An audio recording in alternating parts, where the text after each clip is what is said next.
Hello hello hello hello. हाँ भाई बच्चों, आज तो मेरे को जनसंख्या बड़ी बड़ी हुई दिख रही है। कितने लोग 2 दिन से अटेंड कर रहे थे क्लास? अच्छा, इतने कर रहे थे, बाकी सब आज आए हैं नए। तो सीए की फील्ड में आपका स्वागत है ना। रेकिंग वेकिंग जैसी तो कुछ होती नहीं है कि रेकिंग वेकिंग, बस मैं तुम्हारी थोड़ी दिमागी रेकिंग कर देता हूँ कि जो है, एक तो 2 दिन के लेक्चर आप लोग रिपीट देख लेना सब लोग। ऑनलाइन रिकॉर्डेड लेक्चर आपको मिल जाएंगे, घर पे देख लें, ताकि पिछले 2 दिनों में जो मैंने पढ़ाया है आगे जो पढ़ूंगा तो आपको समझ में आएगा। ठीक है। आज पहले ही दिन है तेरा? दूसरा? तीसरा रोज आ रही है? अच्छा, और ये इधर कौन है पास में? ये तो रोज आ रही है, चलो अच्छा। और इधर से भी ये सब आ रहे हैं पीछे। कौन सा सब्जेक्ट पढ़ रहे हैं? चलो। हाँ, सही जो बोलेगा उसको इनाम मिलेगा। मीडियन मोड नहीं पढ़ रहे हैं भाई, सब्जेक्ट का नाम पूछ रहा हूँ। हाँ हाँ, थोड़ा सा घर पे बोलने की कोशिश कर लेना। वैसे यहाँ पे बच्चों ने सब्जेक्ट का नाम शॉर्ट रख दिया, स्टेट कर दिया उनने। जैसे लालचंद को लालू बोल देते हैं अपने हिंदुस्तान में, वैसे यहाँ स्टैटिस्टिक्स को उन्होंने स्टेट कर दिया है। वो स्टेट बोल देते बच्चे, काम खत्म हो जाता है। पूरा सब्जेक्ट नहीं बोलते। स्टैटिस्टिक्स एक जमाने में मैथमेटिक्स का सब हिस्सा था, बहुत पहले। ये सारी जो, इसको मैथमेटिक्स की एक ब्रांच माना जाता है। जैसे सबसे पहले बायोलॉजी आई, फिर बायोलॉजी में काम बढ़ने लगा तो उनने क्या करा, उनने कहा फूल पत्ती वाला एक अलग कर दो, तो वो बॉटनी हो गया, है ना। फिर जूलॉजी हो गया जानवरों वाला, फिर जियोलॉजी हो गया भूगर्भ शास्त्र। तो उसमें कई ऐसी ब्रांचेस, में माइक्रोबायोलॉजी आ गया, अभी बायोकेमिस्ट्री आ गया। इस तरह से चीजें सब्जेक्ट उसमें से निकलते चलेगा। तो ऐसे स्टैटिस्टिक्स जो है वो किसी जमाने में मैथमेटिक्स में पढ़ा जाता था, फिर धीरे से उसको एक सेपरेट सब्जेक्ट दे दिया गया। राजाओं के जमाने में जो डिपार्टमेंट होता था उनका, फाइनेंशियल डिपार्टमेंट जिसको हम बोल सकते हैं, जो देश की उनके राज्य की आर्थिक स्थिति देखता है। कर वर वसूलते थे राजा पुराने जमाने में, टैक्स तो वो भी लगाते थे। उसका हिसाब किताब रखना और ये सब चीजें जिस डिपार्टमेंट में होती थी उसको स्टेट बोला जाता था, लेटिन लैंग्वेज में। कौन सी लैंग्वेज में?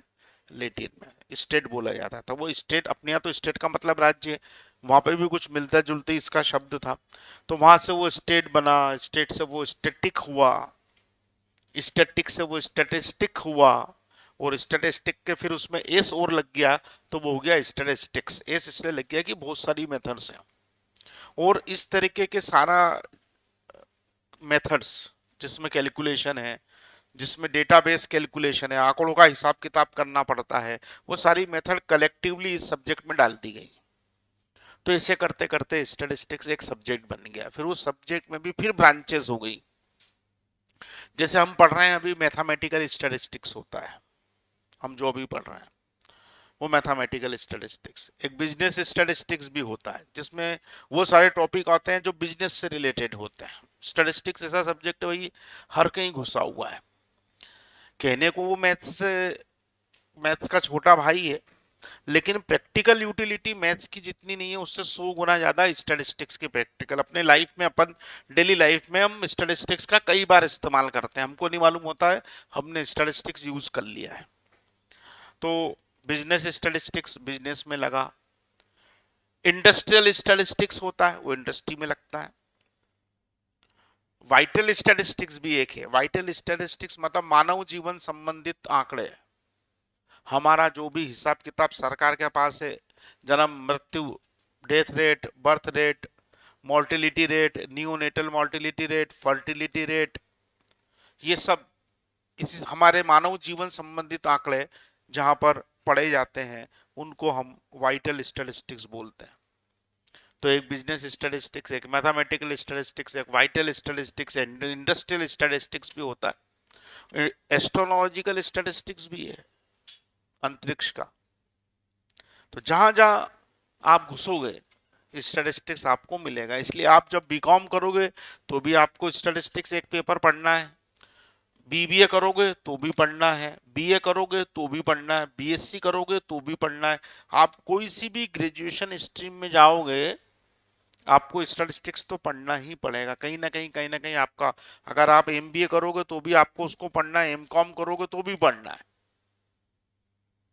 अगर आप कोई कॉम्पिटिटिव एग्जाम की तैयारी करोगे तो भी पढ़ना है। मतलब कोई भी सेगमेंट में आप जाओगे, इवन एमबीबीएस में भी पढ़ना है, मेडिकल साइंस में भी पढ़ना है। तो आप कहीं पे भी जाओगे तो आपको इससे पाला पड़ेगा सब्जेक्ट से। इसलिए प्रैक्टिकल यूटिलिटी ज्यादा होने की वजह से स्टैटिस्टिक्स को हर कहीं रखा जाता है। रिसर्च का सब्जेक्ट है, रिसर्च मेथोलॉजी का सब्जेक्ट है, डेटा निकालो, डेटा का एनालिसिस करो, उससे नतीजे निकालो और उन्हीं नतीजों के हिसाब से फिर काम जो है वो आगे बढ़ता जाता है। तो इसलिए अब अभी हमको यहाँ इसलिए है कि यहाँ 100 मार्क्स में से 40 मार्क्स का स्टैटिस्टिक्स इसलिए कि आगे जाकर के एक हमारा 100 नंबर का पेपर है इंटर में, एफएम फाइनेंशियल मैनेजमेंट, और यही का यही नाम से फिर फाइनल में भी है 100 नंबर का, दो ही जगह आता है और दो ही जगह इसकी सारी मेथड्स में स्टैटिस्टिक्स यूज होता है। यहाँ जो कुछ भी हम पढ़ेंगे इन सब का इस्तेमाल आगे जाके आपको कहीं ना कहीं इंटर में और फाइनल में करना पड़ेगा। तो इसलिए इसको यहाँ फाउंडेशन में रखा गया है। एग्जाम का नाम ही फाउंडेशन इसलिए है। फाउंडेशन का मतलब होता नींव। मकान बनता तो पहले नींव मजबूत रखनी पड़ती ना, तो बड़ा मकान बनाना है तो नींव मजबूत होना।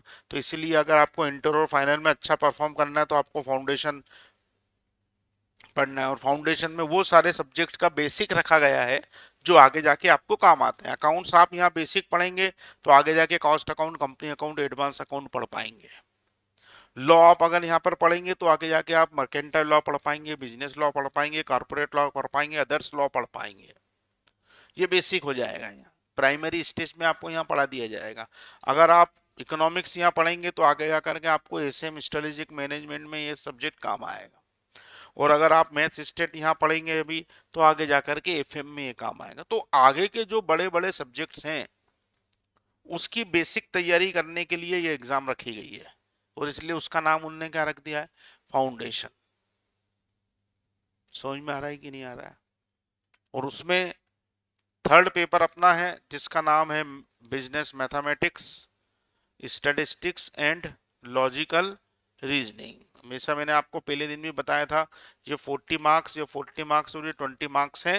और ये 20 मार्क्स का जो लॉजिकल रीजनिंग है इसमें 4 चैप्टर है। एक डायरेक्शन सेंस है, एक सिटिंग अरेंजमेंट है, एक ब्लड रिलेशन है और एक कोडिंग डिकोडिंग है। डायरेक्शन सेंस मतलब आपको दिशा का ज्ञान होना चाहिए, है ना। राम जो है वो अपने घर से नॉर्थ डायरेक्शन में 5 किलोमीटर चला, फिर वो राइट मुड़ करके 10 किलोमीटर चला, फिर वो लेफ्ट मुड़ करके 5 किलोमीटर चला। तो राम अपने घर से कौन सी दिशा में है और कितनी दूरी पे है? तो हम बोलेंगे कि ये नॉर्थ है, ये साउथ है, ये ईस्ट है, ये वेस्ट है। और इसको अगर हम यहाँ देखेंगे तो ये हो जाएगा, ये हो जाएगा, और ये दूरी हमको निकालनी है, दिस वन। तो एक पाइथागोरस थ्योरम होती है, ये 10 है, ये 5 है, तो ये भी 10 है। पाइथागोरस थ्योरम होती है h square is equal to p square plus b square, सबने ही पढ़ी हुई है। तो ये भी 100 हो जाएगा, ये भी 100 हो जाएगा कितना, 200। तो एच बराबर अंडर रूट 200, 14.14 जो है वो इतनी दूरी पे, वो किलोमीटर में इतनी दूरी पे है। और दिशा कौन सी आ रही है, नॉर्थ ईस्ट आ रही है। ऐसे क्वेश्चन, ये डायरेक्शन सेंस, ऐसे बहुत सारे सैकड़ों आप बना के कर सकते हैं। सीटिंग अरेंजमेंट है, सीटिंग अरेंजमेंट में उन्होंने बोला कि 4 बंदे नॉर्थ डायरेक्शन में बैठे हैं, ए सेंटर में नहीं है पर वो बी के राइट में है, ए सेंटर में नहीं है पर वो बी के राइट में। तो ये बी है और ये ए हो गया है बी का राइट। एक्सट्रीमली लेफ्ट में डी बैठा हुआ है तो एक्सट्रीमली लेफ्ट में डी है, और सी जो है वो बी और डी के बीच में है, तो सी और डी बी के बीच। तो अब क्वेश्चन बन गया कि कौन दो बंदे एक्सट्रीमली कॉर्नर पे बैठे हुए हैं, तो जवाब हो गया ए और डी। डी का जस्ट नेबर कौन है, सी है। डी का जस्ट नेबर कौन है? सी है। बी के एक्सट्रीमली राइट में कौन है? तो बी के एक्सट्रीमली राइट में ए है। ये सिटिंग अरेंजमेंट, समझ में आया? अब ये चार हैं, इसके अलावा ब्लड रिलेशन भी है और डिकोडिंग डिकोडिंग भी है। तो ये 20 नंबर ऐसे हैं जिसका सीए की पढ़ाई से आगे कोई लेना देना नहीं है, ये आगे कहीं काम नहीं आएंगे। इनका क्या काम पड़ेगा? पर क्यों रखे गए हैं? क्योंकि 5-5 क्वेश्चन नंबर के क्वेश्चन आते हैं 20 नंबर। जिन बच्चों को मैथ्स स्टेट में थोड़ी ज्यादा प्रॉब्लम आ रही है वो ये 20 नंबर से अपना स्कोर मेंटेन कर सकते हैं, इसलिए ये रखे गए हैं। ठीक है बच्चों, मैं आपको जो पढ़ा रहा हूँ वो सब्जेक्ट का नाम क्या है? स्टैटिस्टिक्स है। उसमें आपको मैंने बताया था कि हम जो है वो चैप्टर नंबर 2 शुरू कर चुके हैं। चैप्टर नंबर 1 हमने स्किप कर दिया है, छोड़ दिया है, जो हम बाद में पढ़ेंगे। ठीक, चैप्टर का जो नाम है उसका नाम है मेजर्स ऑफ सेंट्रल टेंडेंसी। ठीक है,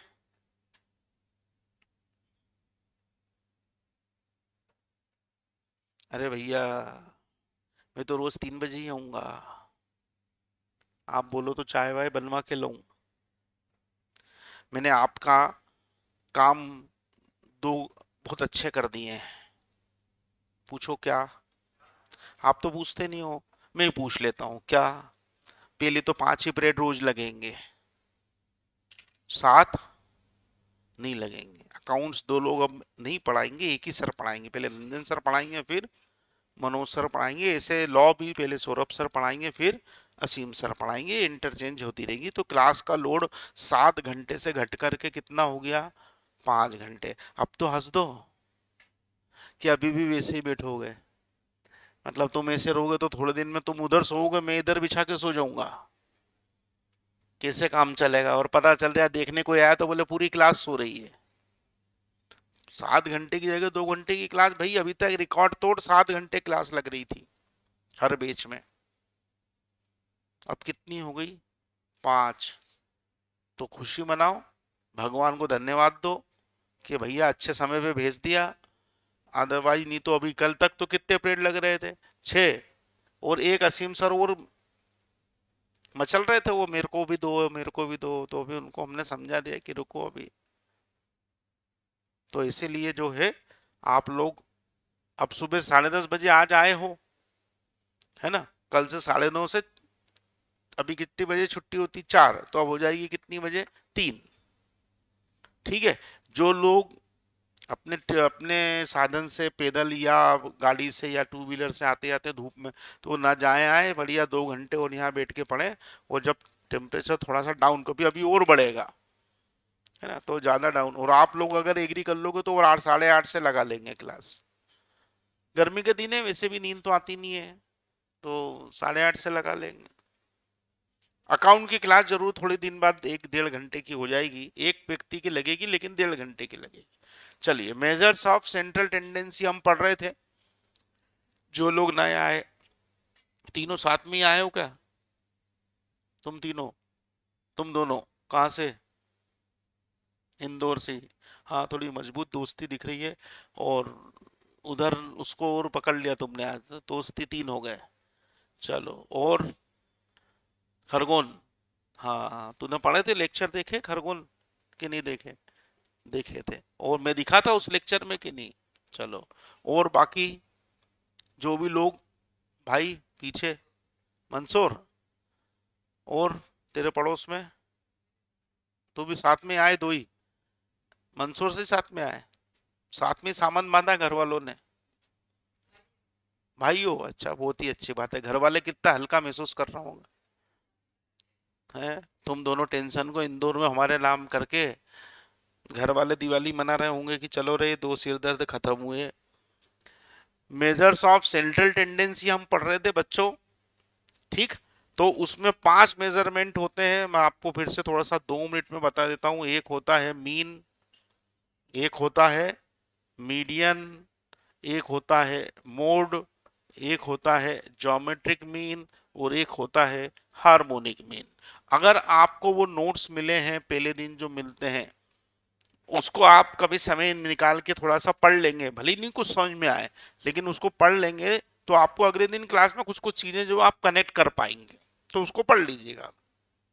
mean, median mode, geometric mean और हार्मोनिक मीन 5 एवरेज कहलाते हैं, जिनको हम मेजर ऑफ सेंट्रल टेंडेंसी बोलते हैं। इन पांचों एवरेज के निकालने के तरीके में आपको बता चुका बेसिक, और मैंने आपको ये भी बता दिया कि ये तीनों जो है सिंपल एवरेज कहलाते हैं, ये दोनों हायर ऑर्डर एवरेज कहलाते हैं, डिफिकल्ट हैं। मीन मीन को हम अरिथमेटिक मीन बोलते हैं, ज्योमेट्रिक मीन और हार्मोनिक मीन न्यूमेरिकल एवरेज कहलाते हैं, मीडियन और मोड पोजिशनल एवरेज कहलाते हैं। तो यहाँ से जो है इनकी कैटेगरी जो है वो बढ़ जाती है।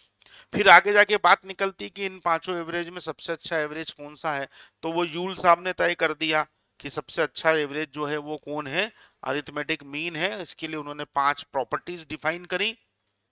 पहली property, average should be clearly define. दूसरी property, average should be easy to calculate. तीसरी property, average should be based on all the observations. चौथी property, average should be least affected by fluctuations of sampling. और पांचवी property, suitable for further mathematical treatment, right. और इन पांचों property को satisfied कौन करता है, अरिथमेटिक। तो हम ये बोल सकते हैं कि ये पांचों अरिथमेटिक मीन की मेरिट्स हैं, उसके गुण हैं ये, जो उसको सेटिस्फाई नहीं करता है। जैसे मीडियन होता है, median is not based on all the observations, तो ये उसका ड्रॉबैक हो गया, डीमेरिट हो गई। Mode is not clearly defined average, तो ये मोड का ड्रॉबैक हो गया। Geometric mean is not easy to calculate, तो ये ज्योमेट्रिक मीन का ड्रॉबैक हो गया। जो प्रॉपर्टी वो फॉलो करें वो उनकी मेरिट है, वो जो फॉलो ना करें वो उनकी डीमेरिट। कल हमने ये लिख लिया था, 5 प्रॉपर्टीज लिख ली थी, और हमने ये देख लिया था कि अरिथमेटिक मीन अच्छा एवरेज है और क्यों है। ओके, अब हम आगे लिखेंगे अरिथमेटिक मीन का फॉर्मूला। नेक्स्ट, अब इन पांचों एवरेज को अपने को डिटेल में पढ़ना है। पहले अरिथमेटिक मीन, फिर मीडियन, फिर मोड, फिर ज्योमेट्रिक मीन और फिर हार्मोनिक मीन। इस तरह से हम आगे बढ़ेंगे। तो अरिथमेटिक मीन क्या है, sum of all the given values, sum of all the given values is divided by number of observations. Sum of all the given values is divided by number of observations. We get arithmetic mean. अगर हम सारी value को उसके number of observation से divide कर दें तो हमको एक वैल्यू मिलेगी जो कि क्या कहलाएगी, अरिथमेटिक मीन कहलाएगी। Sum of all the given values is divided by number of observations, we get arithmetic mean. It is denoted by x bar. इसको हम x बार से डिनोट करते हैं, दर्शाते हैं। तो अरिथमेटिक मीन को प्रेजेंट करने का जो तरीका है वो x बार कहलाता है। नोटेशन उसको दिया गया है x बार।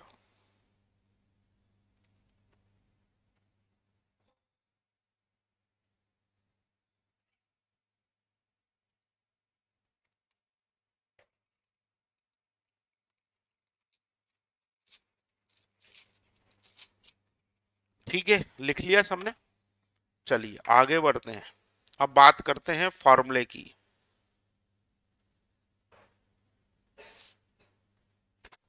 मीन निकालने का फॉर्मूला।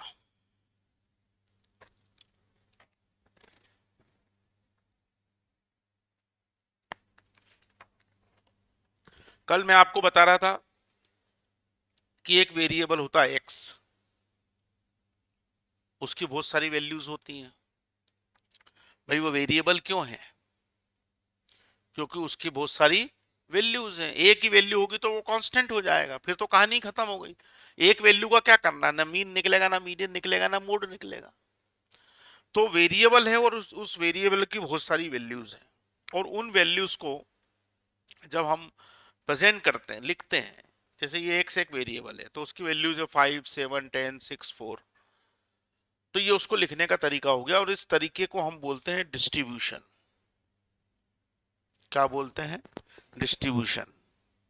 और इस डिस्ट्रीब्यूशन को लिखने के तीन तरीके होते हैं, मतलब इस x की वैल्यू को हम तीन तरीकों से लिख सकते हैं।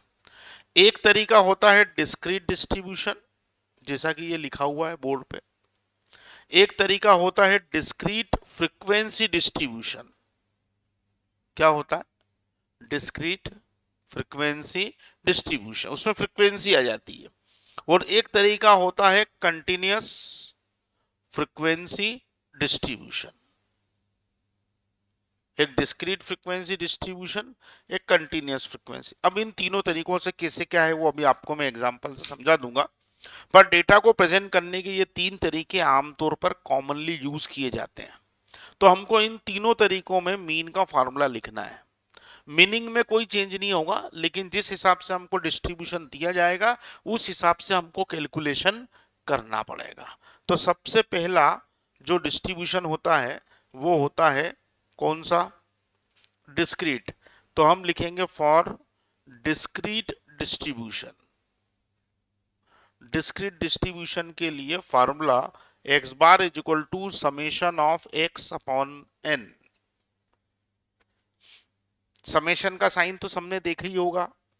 समेशन का मतलब होता है जोड़ना। x की सारी वैल्यू का टोटल लगाइए और उसको उसके नंबर से क्या कर दीजिए? डिवाइड कर दीजिए। यही तो अपन ने ऊपर लिखा है, sum of all the given values is divided by number of observation. तो summation of x upon n is the formula for mean in case of discrete distribution। ठीक है साहब, लिख लिया सबने। पहला कौन सा डिस्ट्रीब्यूशन बताया मैंने? Discrete distribution. अभी एग्जांपल से और क्लियर कर दूंगा, पहले फार्मूले लिख लो आप। ठीक। दूसरे नंबर का फार्मूला जो है डिस्क्रीट फ्रीक्वेंसी डिस्ट्रीब्यूशन का, तो फार्मूला नंबर 2 हम लिखेंगे for discrete frequency distribution. Frequency का मतलब क्या होता है? फ्रीक्वेंसी सुना तो है सबने, ये तो मैं गारंटी से बोल सकता हूं। मतलब क्या? Types of repetition. हाँ, times of repetition, number of times a value is repeated. एक वैल्यू कितनी बार रिपीट होती है उसको उसकी क्या बोली जाती है? फ्रीक्वेंसी बोली जाती है। हिंदी में इसको हम बारंबारता बोलते हैं, आवृत्ति बोलते हैं। रिपीटेशन, दोहराव, उसको हम फ्रीक्वेंसी बोलते हैं। तो for discrete frequency distribution formula हो गया x is equal to summation of x f upon summation of f, और इसको हम summation of x f upon, हम इसको कैपिटल एन भी लिख सकते हैं। कैपिटल एन का मतलब होता है, कैपिटल एन मतलब समेशन ऑफ एफ मतलब टोटल फ्रीक्वेंसी। तो हम समेशन ऑफ एफ की जगह कैपिटल एन का इस्तेमाल भी कर सकते हैं। ठीक।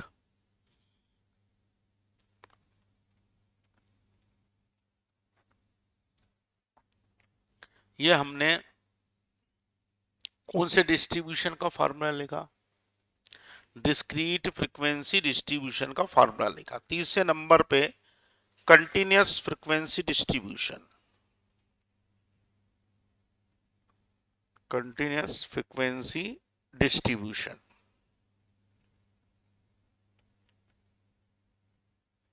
फार्मूला हो गया x bar is equal to summation of x f upon summation of f, वही का वही फार्मूला, और summation of x f upon capital n. फार्मूले के अंदर कोई चेंज नहीं है, पर यहां पर x का मतलब हो जाएगा mid values of the class.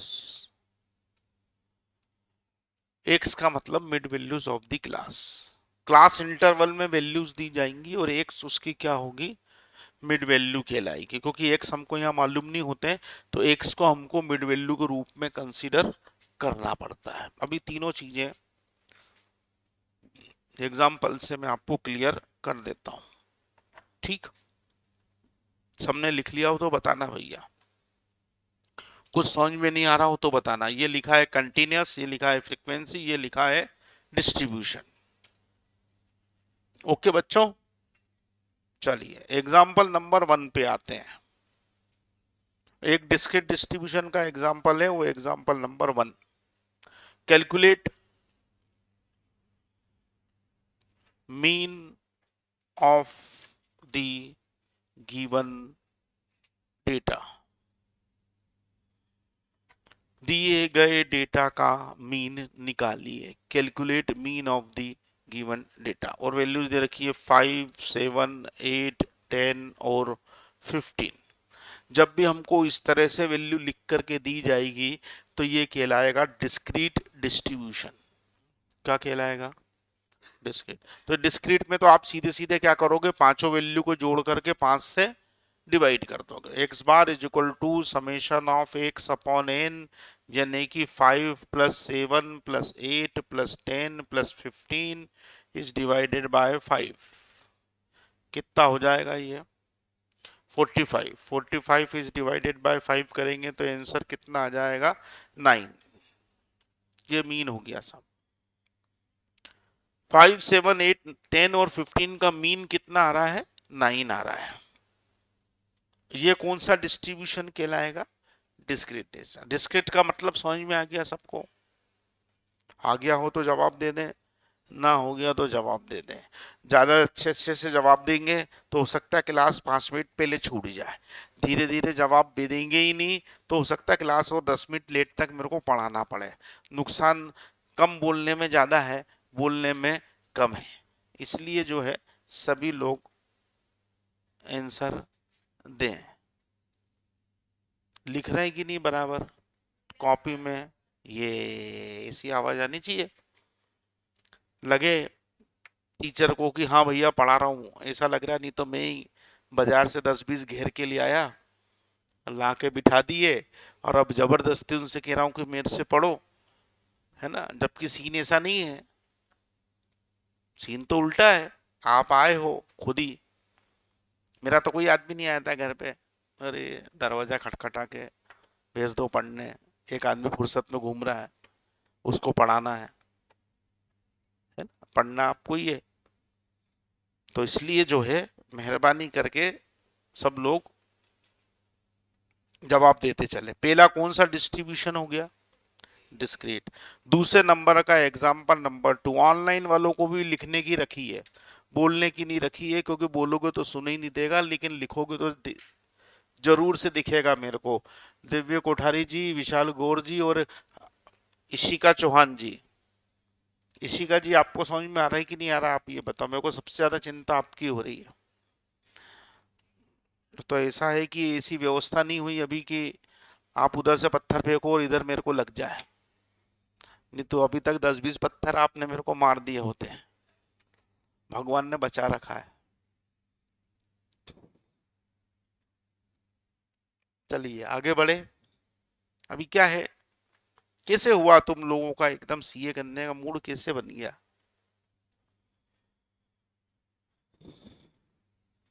अरे भाई, किसने बोला होगा? ऐसे तो अब तुम लोग तो महान जनरेशन के बच्चे हो, उस ऐसी जनरेशन के बच्चे हो जिसको मालूम कुछ भी नहीं है फिर भी सब मालूम है। उससे कुछ भी पूछो कि बेटा ऐसा वैसा, बोले रुको 2 मिनट बताता हूँ।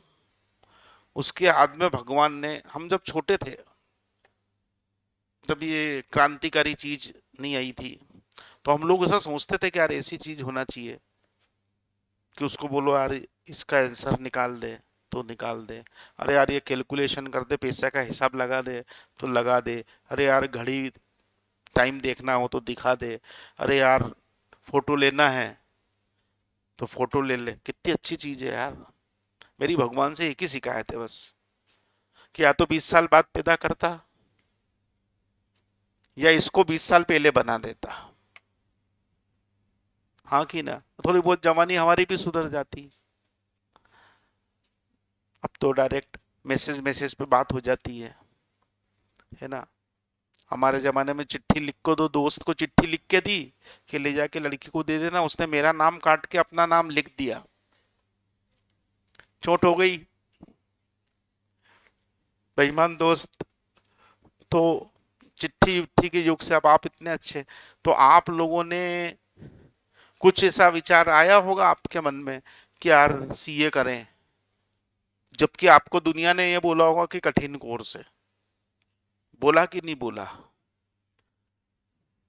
हाँ या ना? कुछ हंसे भी होंगे, रहने दे, तेरा मुंह देखा है क्या कांच में, तेरे से सीए हो जाएगा क्या, ऐसा भी बोला होगा। और फिर भी आप लोगों ने इतनी मेहनत हिम्मत करी, तो मतलब क्या सोच के, मतलब ऐसा कि हाँ करना है?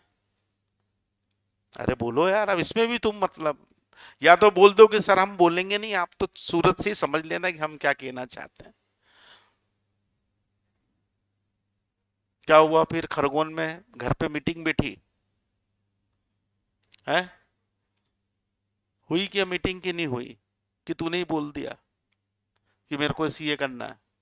अच्छा, हाँ आजकल तो बच्चे तय करते हैं ना। मेरे जमाने में माँ बाप तय करते थे। जैसे मेरे को, मैंने बोला इंजीनियरिंग करनी है, तो मेरे पिताजी ने 5-10 झापड़ तो वही मार दिए मेरे को। बोले नंबर देख पहले 12th में कितने आए। एडवांस में ही सम्मान सर कर देते थे, रिजल्ट आने के पहले ही सम्मान समारोह आयोजित हो जाता। क्या मालूम उनने का बाद में ये मिलेगा नहीं मिलेगा, तो पहले ही कूट दो, एडवांस में प्रसाद दे देते थे। अब तुम तो प्रसाद भी नहीं मिलती, आजकल के पेरेंट्स तो इतने अच्छे बेचारे, जहां उनने जोर से बोला कि बच्चा पंखे की तरफ देखने लगता है, मम्मी कुर्सी कहाँ है, तो बाप बेचारा तुरंत चरणों में लोट लगा देता है, अरे नहीं नहीं बेटा, पक्के की तरफ नहीं देखना आप। तो आप लोग जो है, अपन कहाँ से आए भाई? इंदौर। कौन सा स्कूल है? Oxford public school. तो किसे, तेरे से ही पूछ लेता हूँ मैं। देख ये तो मेरे को टैलेंटेड आदमी दिख रहा है, तो ये तो क्या हुआ, पैदा हुआ होगा तो आकाश में आकाशवाणी हुई होगी। बढ़िया, तो ये तो, इसका तो मेरे को समझ में। तेरा बता, तू क्या कहानी है, किसे, किस कौन से दोस्त ने राय दे दी तेरे को? कोई ने नहीं दी? नहीं, इस फील्ड में क्या होता है, जितने आते हैं ना, उसमें से ज्यादातर है ना, बाद में उस आदमी को जाके बहुत मारते हैं जिसने राय दी थी कि तू सीए कर ले। इसलिए मैं पूछ रहा हूँ तेरे से, खुद ही तेरे मन में विचार आया? पक्का? अच्छा, पापा मम्मी तो बेचारे ऐसे, जो भी तू बोलता पायलट बनूंगा, तो बोलते हाँ बोले बन जा। पापा मम्मी का क्या है, बस वो पापा ये बोल देते आखिर में, बेटा जहाज नहीं खरीद पाऊंगा, हवाई जहाज खरीदने की औकात मेरी नहीं, तेरे को ही अरेंज करना पड़ेगा। और पीछे मैडम, इंदौर के ही हो आप भी? अच्छा, और पीछे भाई साहब इंदौर के ही हैं, थोड़ा खाया पिया करे। तो सीए बन जाएगा आदमी, ऑफिस में आएगा तो उसको सीए साहब कहीं बैठे हुए दिखेंगे ही नहीं, वो पता चल जाए कुर्सी में टेबल के नीचे ही बैठे हुए हैं। और अच्छा, 80% क्या वो बन जाएगा 12th में सबका? आराम से, पेपर अच्छे आए थे मतलब? 90%? अब तो 90% भी आसान है। पिछली बार हमने जोश जोश में बोल दिया कि 90% अबो वालों को हम 25% डिस्काउंट करेंगे, और 95% ज्यादा वालों को 100% डिस्काउंट करेंगे। लाइन लग गई यहाँ पे, सोचना पड़ा कि कहाँ घोषणा कर दी गलती से यार, ये तो साला धंधे में नुकसान का काम हो गया एकदम से। चलिए साहब, तो भाई जिसने भी, सभी के अपने डिसीजन होंगे, कोई ऐसा तो नहीं जबरदस्ती पापा ने दादी की कसम दे के भेज दिया कि तेरे को तेरी दादी की कसम है, तेरे को जाना ही पड़ेगा, तो दादी दाव पे लगी हुई है,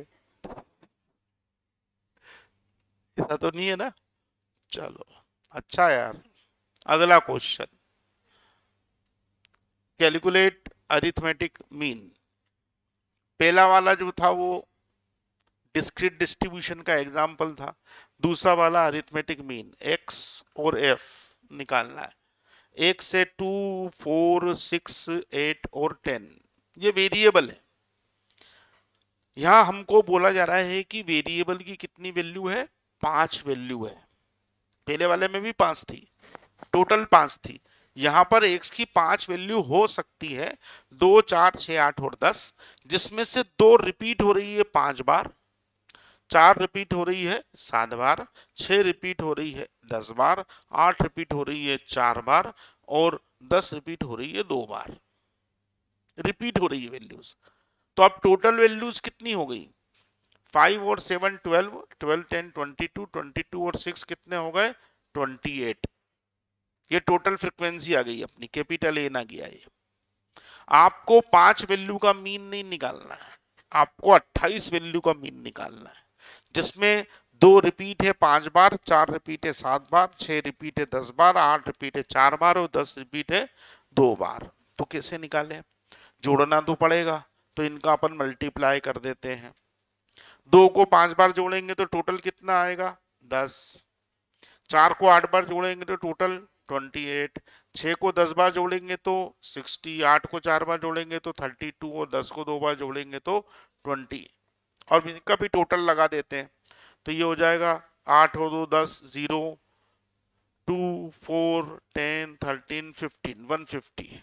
इसका टोटल कितना आ गया? 150 आ गया। कैलकुलेटर ले आएंगे ना सब कल से, मंडे से? सिंपल वाला ब्लैक कलर का कैलकुलेटर खरीद लो, साइंटिफिक नहीं चाहिए, है ना? जो प्लेन कैलकुलेटर आता है वो ही अपने को एग्जाम में अलाउ रहेगा। अब ये जो डिस्ट्रीब्यूशन है ये डिस्क्रीट फ्रीक्वेंसी है, एक्स की 5 वैल्यू है पर वो रिपीट होते होते कितनी हो गई है? 28। उन 28 वैल्यू का टोटल कितना आ रहा है? 150 आ रहा है। अब इस टोटल को अगर हम 28 से डिवाइड कर दें तो हमको मीन मिल जाएगा। So this is capital n नीचे, तो दिस इज 150, दिस इज 28। तो आंसर बताओ कितना? 5.32, 5.35। चलिए, तो मीन जो है वो 5.35 आ गया है। सब लोग कर लीजिए, विशाल गौर जी और धारीवाल जी आप भी कर लीजिए, कोठारी जी कर लीजिए, तमर साहब कर लीजिए आप भी। और मेरे ख्याल से मैं आपको समझा पाया हूं कि डिस्क्रीट फ्रीक्वेंसी डिस्ट्रीब्यूशन क्या होता है। और जब भी डिस्क्रीट होगा कैलकुलेशन करने का तरीका ये रहेगा, पहले 100 रेप का मल्टीप्लाई करो, टोटल फ्रीक्वेंसी निकालो और फिर उसको टोटल मल्टीप्लाई करके टोटल लगाओ, टोटल फ्रीक्वेंसी से डिवाइड करो। This is the example of what? Discrete frequency distribution. सबको क्लियर है? चलिए आगे बढ़ते हैं, एग्जाम्पल नंबर 3 पे आते हैं। Calculate arithmetic mean. और अब यहां पर हमको क्लास इंटरवल दिए जाते हैं और फ्रीक्वेंसी दी जाती है, जैसे 0 to 4, 4 to 8, 8 to 12, 12 to 16 and 16 to 20, और 4, 6, 10 और 8 और 2। ये भी डिस्ट्रीब्यूशन को देने का एक तरीका है। यहां अपने को ये बोला जा रहा है कि आपका जो वेरिएबल है वो 0 से लेके 20 तक वैल्यू एज्यूम करता है। क्या करता है? 0 से लेके 20 तक की वैल्यू एज्यूम करता है, ग्रहण करता है। अब वो वैल्यूज क्या है वो नहीं मालूम है, लेकिन ये मालूम है कि 4 वैल्यू ऐसी है जो 0 से 4 के बीच में है, 6 वैल्यू ऐसी है जो 4 to 8 के बीच में है, 10 वैल्यूज ऐसी हैं जो 10 से 12 के बीच में है, 8 वैल्यूज ऐसी हैं जो 14 से 16 के बीच में है, और 2 वैल्यूज ऐसी हैं जो 16 से 20 के बीच। अब वो 2 वैल्यूज क्या है वो हम नहीं जानते हैं, वैल्यूज नहीं मालूम है, बस ये मालूम है कि इनके बीच में ये वैल्यूज आ रही है। तो इसको हम कंटिन्यूअस फ्रीक्वेंसी डिस्ट्रीब्यूशन बोलते हैं। क्या बोलते हैं? कंटिन्यूअस, सतत। कंटिन्यूअस का मतलब होता है निरंतर, लगातार, सतत। तो कंटिन्यूअस में 0 से 4, 4 से 8 ऐसी वैल्यूज आपको दी गई है। अब हमको मीन निकालना है, और मीन निकालना है तो एक्स लगेगा, और एक्स हमको मालूम नहीं है, तो एक्स को हम यहां पर मिड वैल्यू के रूप में कंसीडर कर लेंगे। एक्स क्या हो जाएगी? हमारी मिड वैल्यू हो जाएगी। ठीक, अब मिड वैल्यू कैसे निकालते हैं? हर क्लास इंटरवल में एक अपर लिमिट है, एक लोअर लिमिट है। बोलो हाँ। पहले वाले की अपर लिमिट कितनी है? अपर लिमिट कितनी? 4। अरे अपर लिमिट ये है ना 4, और लोअर लिमिट कितनी, इसकी अपर लिमिट कितनी 8, लोअर लिमिट कितनी 4। तो मिड वैल्यू निकालने का तरीका है upper limit plus lower limit divided by 2, upper limit plus lower limit divided by 2। तो अपन सारी मिड वैल्यू निकाल लेंगे। 0 प्लस 4, 4 बाय 2 करेंगे तो 2, 4 प्लस 8 12 डिवाइड बाय 2 करेंगे तो 6, 8 प्लस 12 20 डिवाइडेड बाय 2 करेंगे तो 10, 12 प्लस 16 28 डिवाइडेड बाय 2 करेंगे तो 14, एंड 16 प्लस 20 36 डिवाइडेड बाय 2 करेंगे तो 18। यहां पर हमको x दिया गया नहीं है,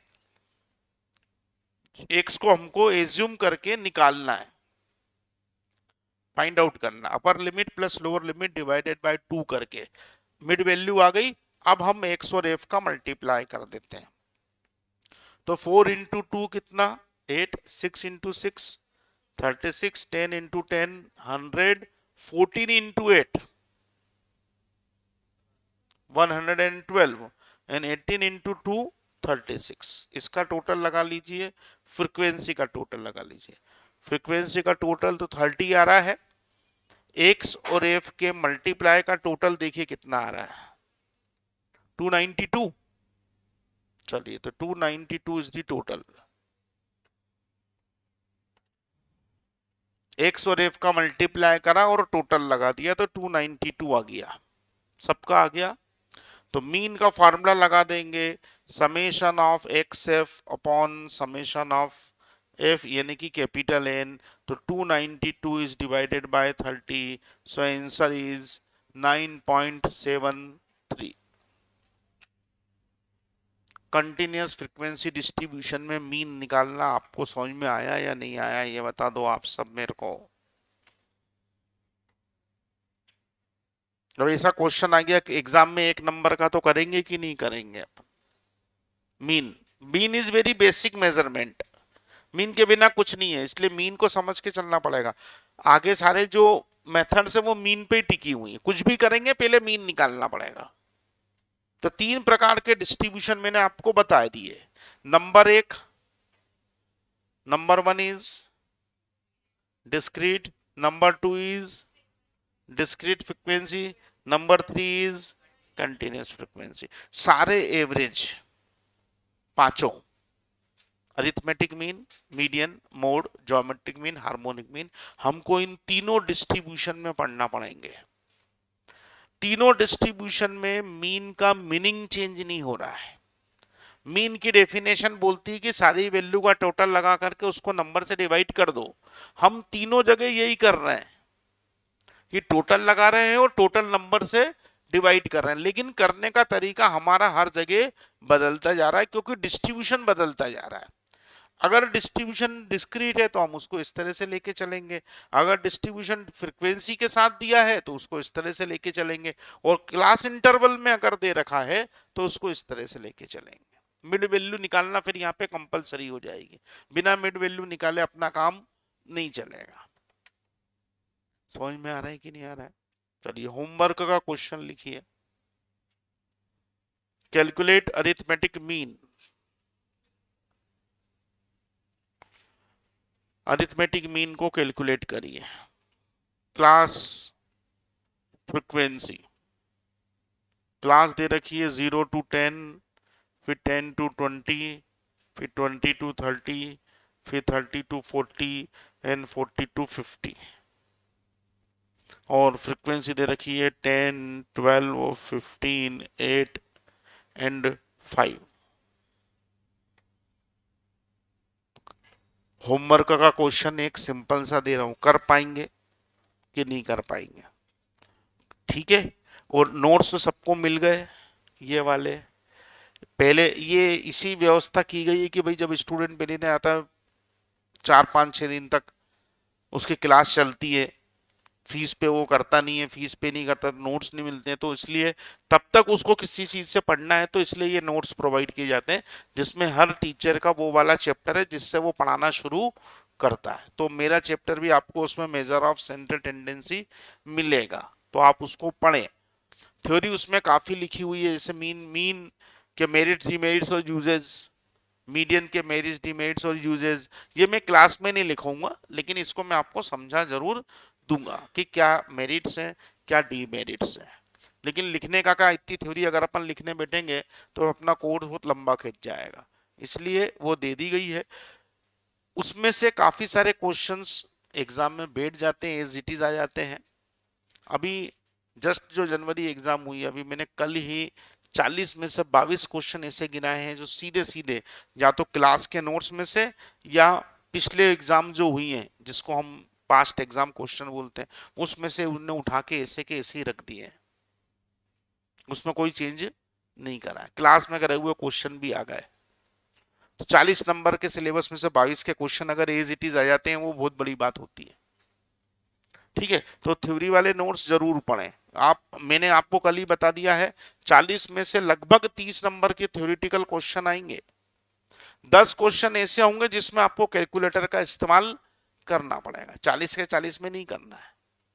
10 तो ऐसे पढ़े और निशान लगाओ, पढ़े और निशान लगाओ, ऐसे रहेंगे। तो वो उसकी पकड़ अपने को थ्योरी से बनानी पड़े। थ्योरी ऐसा नहीं कि कोई 50-50 पेज है, सारी जो इंपॉर्टेंट बातें हैं उस चैप्टर की वो मैंने पॉइंट वाइज आपको लिख करके दे दी है। आप देखिएगा उसमें पॉइंट डले हुए हैं, पॉइंट नंबर 1 2 3 4। उसमें ऐसा नहीं कि किताब जैसी किताब दी है, मेन नोट्स हैं वो, these are notes, these are not book.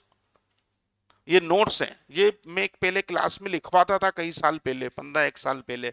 फिर उस समय में टाइम काफी मिलता था, 2 अटेम्प्ट होते थे, तो लिखवाता था। फिर बच्चे बोलने लगा कि सर इतना लिखना पड़ता, आप डिक्टेट करते हो, हम लिखते हैं। ये सब चीजें तो तामझाम था नहीं, बोर्ड पे लिखना पड़ता था। तो उन्होंने बोला सर आप टाइप करवा दो। तो किसी बच्चे की कॉपी है जिसको मैंने ऐसा का ऐसे ही टाइप कराया। तो these are notes, these are not book.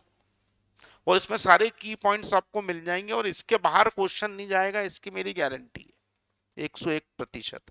इसलिए उस नोट्स को जरूर से पढ़ें। बाकी जो काम की चीजें हैं, फार्मूले, न्यूमेरिकल, कैलकुलेशन, वो तो अपन यहाँ पे क्लास में कर रहे हैं। होमवर्क का दिया हुआ क्वेश्चन कर लोगे कि नहीं कर लोगे ये बता दो सब जने। चलो मंडे को मुलाकात होगी, फिर अपन आगे पढ़ेंगे। अभी मीन के बारे में और भी बहुत कुछ पढ़ना है। ये होमवर्क का क्वेश्चन जरूर से सब करके लाए। चलिए।